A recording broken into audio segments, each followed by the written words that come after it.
తిరిగి వార్తలకు స్వాగతం. తాడేపల్లిగూడెం పట్టణాన్ని ఆనుకుని ఉన్న పడాల శ్రీరామ్ నగర్ వాసుల తాగునీటి అవసరాల నిమిత్తం రక్షిత మంచినీటి పథకాన్ని ఎమ్మెల్యే బొలిశెట్టి శ్రీనివాస్ మంగళవారం ప్రారంభించారు. జలజీవన్ మిషన్ నిధులు 47,70,000 రూపాయల అంచనా వ్యయంతో నిర్మించిన 60 కిలోలీటర్ల నీటి విలువ సామర్థ్యం కలిగిన OHSR ట్యాంకును ప్రజలకు అంకితం చేశారు. ఈ సందర్భంగా ఆయన మాట్లాడుతూ రాష్ట్రంలో ఆర్థిక ఇబ్బందులు ఉన్న ప్రజల అవసరాలను తీర్చడంలో కూటమి ప్రభుత్వం నిబద్ధతతో పనిచేస్తుందన్నారు. గడువు ముగిసి నిధులు వెనక్కి వెళ్లిపోయే పరిస్థితి వచ్చిన కేంద్రాన్ని ఒప్పించి ఈ పనులు పూర్తి చేయడం జరుగుతుందన్నారు.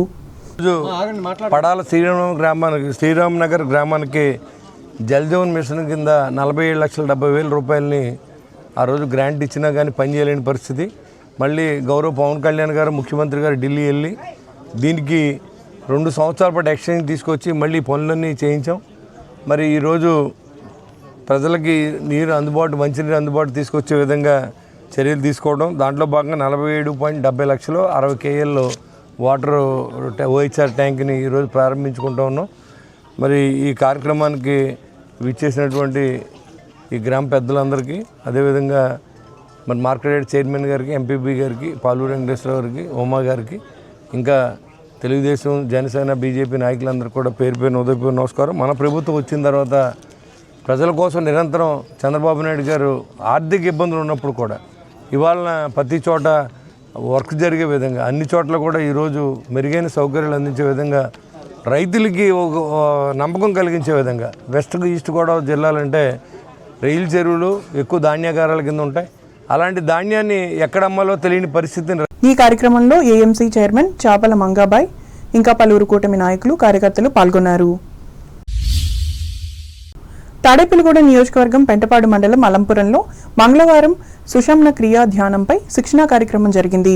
గ్రామంలోని శ్రీ సత్యసాయి రమానంద యోగి రావమ్మ ఆధ్యాత్మిక కళా కేంద్రంలో ఈ తరగతులు ప్రారంభమయ్యాయి. ఈ సందర్భంగా కేంద్ర నిర్వాహకులు కొలనువాడ బంగారాజు మాట్లాడుతూ ప్రతి గురువారం జరిగే ఈ క్లాసులకు ఆసక్తి కలిగిన వారు హాజరు కావాలని కోరారు. అనంతరం అలంపురం గ్రామంలో ప్రతిరోజు ఉచిత వైద్య సేవలు అందిస్తున్న డాక్టర్ కొలనువాడ పెదకృష్ణంరాజును సన్మానించారు.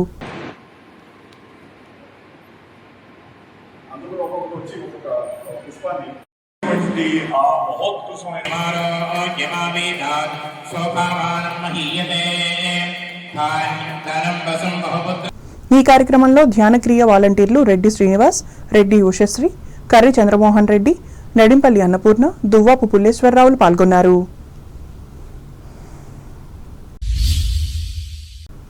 తూర్పుగోదావరి జిల్లా వార్తలు. నిడదవోలు నియోజకవర్గ సర్వతోముఖాభివృద్ధి తన ధ్యేయమని రాష్ట్ర పర్యాటక సాంస్కృతిక సినిమాటోగ్రఫీ శాఖ మంత్రి కందుల దుర్గేష్ స్పష్టం చేశారు. నిడదవోలు మండలం విద్యేశ్వరం గ్రామంలో మంగళవారం ఆయన విస్తృతంగా పర్యటించి అక్కడ జరుగుతున్న పలు అభివృద్ధి పనులను పరిశీలించి మాట్లాడారు. దశాబ్దాల కాలంగా ఎదురుచూస్తున్న డొంక రోడ్లను పూర్తి చేసి ప్రజల కలలను సాకారం చేయడం తనకు తృప్తినిచ్చిందన్నారు. అలాగే అభివృద్ధి, సంక్షేమాన్ని సమపాలనలో అందిస్తూ కూటమి ప్రభుత్వం ప్రజల ఆమోదం పొందుతోందని తెలిపారు. ఈ కార్యక్రమంలో ఆయన వెంట కూటమి పార్టీల నాయకులు, అధికారులు పాల్గొన్నారు.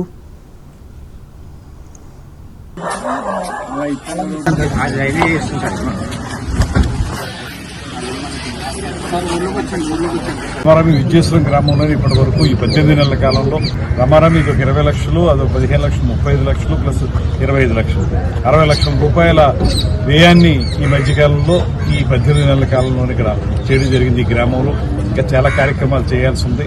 అవన్నీ కూడా ఒక్కొక్కటిగా తప్పనిసరిగా చేస్తాం. 5 అలాంటిది ఇవాళ కూటమి ప్రభుత్వం వచ్చిన తర్వాత ఆర్థికపరమైనటువంటి ఇబ్బందులు చాలా ఉన్నప్పటికీ కూడా సమర్థవంతమైనటువంటి ముఖ్యమంత్రి ఉన్నారు కనుక ఆయన నేతృత్వంలో, అదేవిధంగా NREGSని చూసేటువంటి ఉప ముఖ్యమంత్రి గారి యొక్క నాయకత్వంలో ఇవాళ నిడదవోలు నియోజకవర్గంలో అన్ని ప్రాంతాల్లో కూడా మనం CC రోడ్లు వేసుకోగలిగాం. అదేవిధంగా కొత్తగా ఈ మధ్యకాలంలోనే శాసకీ కింద రమారామి 29 కోట్ల రూపాయలు మనకి ఉప ముఖ్యమంత్రి గారు శాంక్షన్ చేయడం జరిగింది. ఆ డబ్బుతో కూడా మనం రాబోయే రోజుల్లో BT రోడ్లు, దాంతోపాటు కొన్ని అవసరమైనటువంటి ప్రాంతాల్లో కార్యక్రమాలు నిర్వహించుకుంటా ఉన్నాం. అదేవిధంగా R&B నుంచి 31 కోట్ల రూపాయలు తీసుకొచ్చాం ఈ మధ్యకాలంలో. మొత్తంగా దాంతో చాలా రోడ్లు కూడా చేస్తా ఉన్నాం.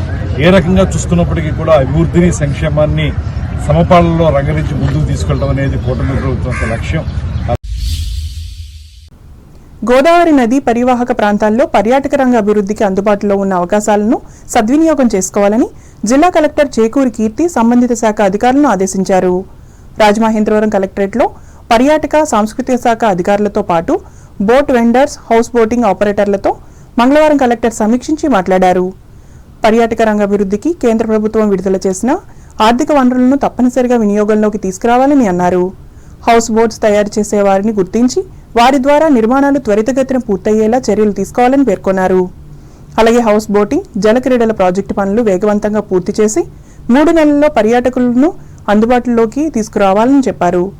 ఈ సమావేశంలో పర్యాటక శాఖ రీజనల్ డైరెక్టర్ ఎన్వీవీఎస్ మూర్తి, జిల్లా టూరిజం అధికారి పి వెంకటాచలంలు పాల్గొన్నారు.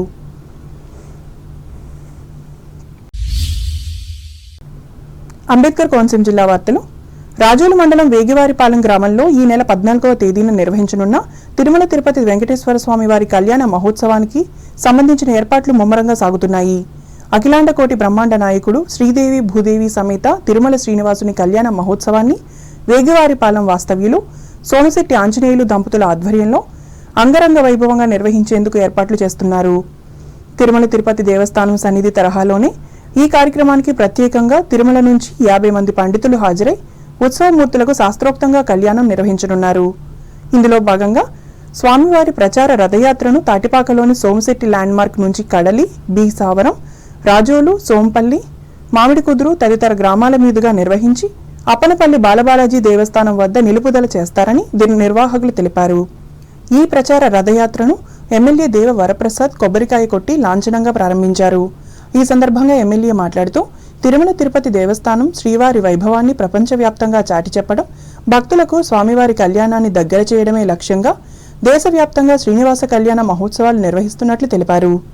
వేగివారి పాలెంలో జరగనున్న ఈ కళ్యాణ మహోత్సవానికి వేలాదిగా భక్తులు తరలివచ్చి స్వామివారి కళ్యాణాన్ని తిలకించి ఆశీస్సులు పొందాలని కోరారు. నియోజకవర్గంలో వరుసగా జరుగుతున్న హిందూ ఆధ్యాత్మిక కార్యక్రమాల్లో తాను పాల్గొనడం ఎంతో ఆనందంగా ఉందని అన్నారు.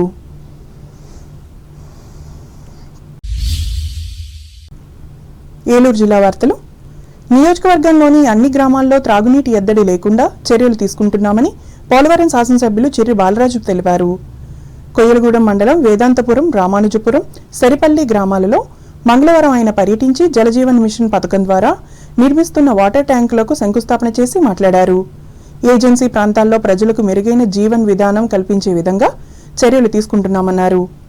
అదేవిధంగా గ్రామాలను అన్ని విధాలుగా అభివృద్ధి చేస్తున్నామని తెలిపారు.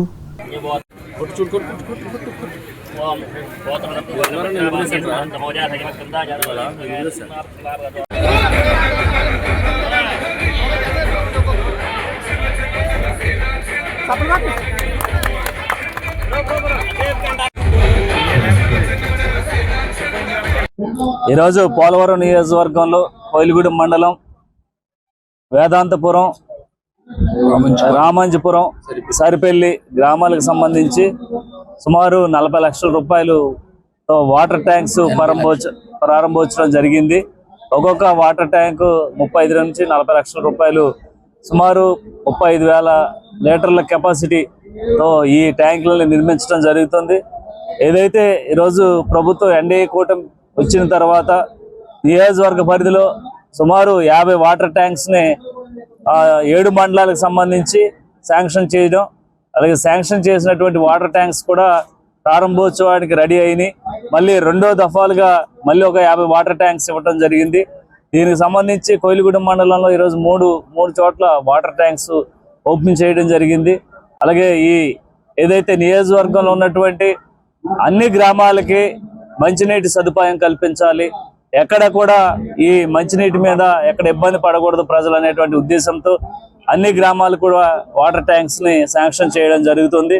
అలాగే గ్రామాలకి ముఖ్యంగా ఈరోజు రోడ్లు కానీ, డ్రైనేజీలు కానీ, మంచినీటి వ్యవస్థ కానీ, అలాగే పంచాయతీ సంబంధించి అభివృద్ధికి సంబంధించి 14 ఫైనాన్స్ 15 ఫైనాన్స్. ఈ కార్యక్రమంలో కూటమి పార్టీల నాయకులు తోట రవి, కరాటం సాయి, జి రవికుమార్, పారేపల్లి రామారావులు పాల్గొన్నారు.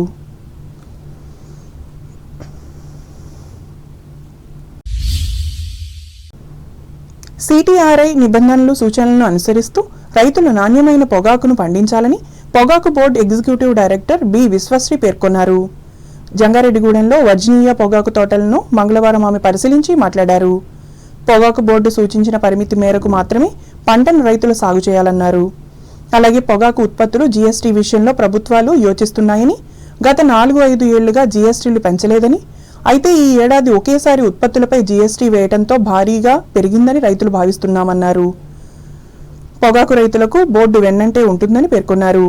ఏమో జిఎస్టీ, అడిషనల్ జిఎస్టీ ఏదైతే 18% ఎక్సైజ్ డ్యూటీ మనకేదో అన్మానుఫ్యాక్చర్డ్ టొబాకో మీద పెరిగిందో అది గవర్నమెంట్ దాన్ని రిమూవ్ చేస్తారు. ఎందుకంటే దానివల్ల మనకి రైతులకి చాలా ఇంపాక్ట్ పడేది. సో అది కన్సిడర్ చేసి మనకి ఫార్మర్స్ కి సపోర్ట్ చేయాలనే ఉద్దేశంతో గవర్నమెంట్ ఆఫ్ ఇండియా దాన్ని వెనక్కి తీసుకోవడం జరిగింది. ఇది జిఎస్టీ ఏదైతే పెరిగిందో అది మనకి ప్రతిసారి పెరిగేది, లాస్ట్ 4-5 ఇయర్స్ పెరగకుండా ఒకేసారి పెరగడం వల్ల ఇబ్బంది ఉంది. దానివల్ల కొంచెం కరెక్షన్ అనేది రావచ్చు. అది మనకి ఇంకా వచ్చే ఆప్షన్ పీరియడ్ లో మనకి తెలుస్తుందండి. పొగాకు బోర్డు ఉందే మనము పొగాకును నియంత్రించడానికి, సో దాన్ని పెంచే ప్రసక్తే లేదండి. మన భారత ప్రభుత్వం, మన దేశము FCTCని మనము ఎప్పుడైతే మనము అంగీకరించామో, నామ్స్ మనం సైన్ చేసామో, దాన్ని బట్టి మనం పొగాకును ఎప్పుడైనా రెగ్యులేట్ చేయాల్సింది. సో ఇది పెరిగే అవకాశం లేదని, పెంచకూడదు కూడా. సో మన రైతులకు కూడా అదే రిక్వెస్ట్ చేస్తున్నాము. మనం క్వాలిటీ చూసుకోవాలండి, క్వాంటిటీ కంటే కూడా క్వాలిటీ చూసుకొని మంచి దిగుబడి వస్తే మనకు మంచి రేట్లు వస్తాయి. అది లీజ్ బ్యాలెన్స్ లో మనకి బ్యాంకు నుంచి ఎన్ఓసి అనేది ముందు నుంచే ఉందండి. ఇది ఫస్ట్ టైం కాదు. కాకపోతే ఈసారి కొత్తగా మనం ఏం చేసామంటే రైతులకు ఇబ్బంది ఉండకూడదు అని చెప్పేసి మొదటిసారిగా 3 సంవత్సరాలకి మనం రిజిస్ట్రేషన్ అలౌ చేయడం అనేది జరిగింది. అంటే రైతు ప్రతి సంవత్సరం వచ్చి మన టొబాకో బోర్డులో రిజిస్ట్రేషన్ చేయాల్సిన అవసరం లేదు, 3 సంవత్సరాలకు ఒకసారి వస్తే అవసరం అవుతుంది. అది ఎక్కడైతే లీజుకి ఇస్తున్నారో అక్కడ కొంతమంది రైతులు ఇబ్బంది పడడం అనేది జరిగింది. దానికి మనం క్లారిఫికేషన్ ఇచ్చాము. ఇప్పుడు వాళ్ళు ఒకసారి 3 సంవత్సరాల కోసమని లీజు ఇచ్చారనుకోండి, దాన్ని రిజిస్ట్రేషన్ చేశారు, నెక్స్ట్ సంవత్సరం ఏదైనా ఒక కారణం చేత రైతు ఆ లీజు వద్దనుకుంటే వాళ్ళు రద్దు చేసుకొని ఇంకేదైనా రైతుకి ఇచ్చుకొని చేసుకోవచ్చు. ఇబ్బంది ఏమి లేదు. ఆ క్లారిటీ ఇవ్వడం జరిగిందండి. ఇష్యూ ఈ కార్యక్రమంలో పొగాకు board secretary M Venugopal, RMK Prasad, వేలం నిర్వహణాధికారులు B Srihari, J Surendra, field officer Prabhakar Reddy, రైతు నాయకులు కరాటం రెడ్డిబాబు, గద్దె రాజేంద్ర ప్రసాద్, అల్లూరి శేఖర్లు పాల్గొన్నారు. వార్తలు ముగించే ముందు ముఖ్యాంశాలు మరోసారి. ఇక నుంచి ఈ ఆఫీస్ ద్వారానే ప్రభుత్వ కార్యాలయాల ఉత్తర ప్రత్యుత్తరాలు, భీమవరంలో వెల్లడించిన పశ్చిమ గోదావరి జిల్లా కలెక్టర్ నాగరాణి. స్వయం సహాయక సంఘాల ద్వారా పేద మహిళల ఆర్థిక అభివృద్ధి, భీమవరంలో స్పష్టం చేసిన Telugu Desam polit bureau member Sitaram Lakshmi. వినికిడి లోపమున్న 2 పేదలకు తణుకులో పరికరాలను అందజేసిన ఎమ్మెల్యే ఆర్మిల్లి, ప్రభుత్వ సహాయం వచ్చేలా కృషి చేస్తానని హామీ. దువ్వ దానమ్మ గుడి పునర్నిర్మాణ అభివృద్ధికి 25 లక్షల రూపాయల విరాళం అందించిన జైమా కాళీ గ్రూప్ ఆఫ్ కంపెనీస్ అధినేత కుమార్ పప్పు సింగ్. భక్తుల తరపున కృతజ్ఞతలు తెలిపిన ఆలయ అధ్యక్షులు రామకృష్ణ. పడాలలో రక్షిత మంచినీటి పథకాన్ని ప్రారంభించిన తాడేపల్లిగూడెం ఎమ్మెల్యే బోలిశెట్టి. పెంటపాడు మండలం అలంపురంలో నిత్య ఉచిత వైద్య సేవలు అందిస్తున్న పెదకృష్ణంరాజును సన్మానించిన సత్సాయి భక్తులు. నిడదవోలు నియోజకవర్గ సంపూర్ణ అభివృద్ధి తన ధ్యేయం, విజయేశ్వరం గ్రామంలో వెల్లడించిన రాష్ట్ర మంత్రి దుర్గేష్. గోదావరి పరివాహక ప్రాంతాల్లో పర్యాటక రంగ అభివృద్ధికి కృషి చేస్తున్న ప్రభుత్వం, రాజమండ్రిలో పేర్కొన్న తూర్పుగోదావరి జిల్లా కలెక్టర్ చేకూరి. రాజోలు మండలంలో ఏర్పాట్లు సిద్ధమవుతున్న తిరుమల తిరుపతి వెంకటేశ్వర స్వామి కళ్యాణ మహోత్సవ వేడుకలు, చెప్పిన దేవాదాయ అధికారులు. పోలవరం నియోజకవర్గంలో త్రాగునీటి సమస్యలు లేకుండా చర్యలు, హామీ ఇచ్చిన ఎమ్మెల్యే బాలరాజు. నిబంధనల మేరకు నాణ్యమైన పొగాకును మాత్రమే పండించాలి, జంగారెడ్డిగూడెంలో రైతులకు హితవు పలికిన పొగాకు బోర్డు ఈడీ విశ్వశ్రీ. ఈ వార్తలు ఇంతటితో సమాప్తం. నమస్కారం.